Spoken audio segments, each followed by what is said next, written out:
In the late 90s, Nashville's Kurdish community reached a turning point. In 1997, a new wave of Kurds arrived with substantial organizational skills. The Guam Kurds represented civic leaders and highly educated Kurds who were targeted by Saddam for their relationships with international organizations. By that time, many Kurds from earlier waves had also achieved a stability that could finance entrepreneurship. What's ready to you? In 1998, the Kurdish community opened the Salahuddin Center, the first Kurdish mosque in North America. People were looking for a place to rent for a mosque. They didn't have a place of their own where they can actually hear an imam speaking in Kurdish. If you go to other places in America where there are a large Kurdish community, it's not concentrated like you see it in Nashville. You know, for Muslims, they have to pray 5 times a day, and it's preferable to be in congregation and to have a place for regular prayers is something very important. The Salahuddin Center established a focal point for Kurdish life in southeast Nashville. In turn, it provided a suitable location for businesses that catered to the daily needs of the community. Azadi International Foods, a Kurdish-owned market and bakery, is one of 3 groceries within 50 yards of the Salahuddin Center.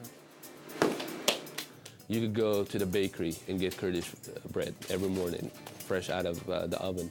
You could go to the Kurdish store, buy a CD if you wanted to. You go to the mosque if you wanted to, it's Kurdish. You could go to all these different restaurants and have a Kurdish meal.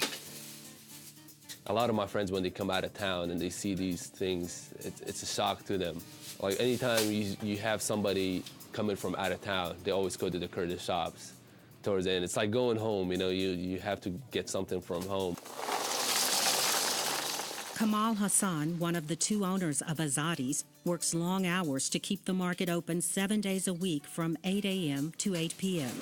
At the back of the market, a small bakery churns out vast quantities of 2 types of Kurdish bread.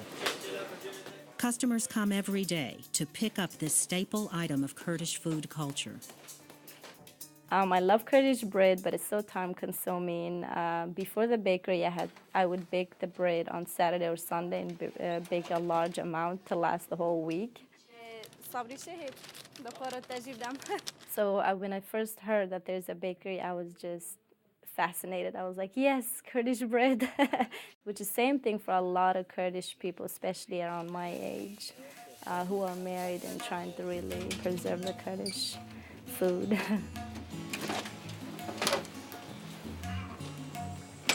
Food is such a huge aspect of a Kurdish family. Actually, we've always tried to maintain that Kurdish identity. No matter how difficult it was to balance outside work with the family life, we managed to cook somehow. It's very heartening, I mean, to be able to really have at least one thing of the Kurdish culture, such as food. Being able to still cook Kurdish food and sitting down together with your family and eating, I mean, it's very, very, it's enjoyment for us. It's the best thing that we can, you know, do for each other. And even talking from a woman's perspective, being able to cook, you know, the Kurdish style and providing it to my friends and family, I take that as a pride, you know, being able to still hold on to that. My husband's life and I, right now, we're in a very difficult situation because we hardly see each other, which is not very typical for a regular Kurdish family. He goes to school full-time and then right after school goes straight to work. I myself go to work full-time and come basically home, take care of my child. So there was no way for us to fit in where we can have a normal lunch or a dinner together.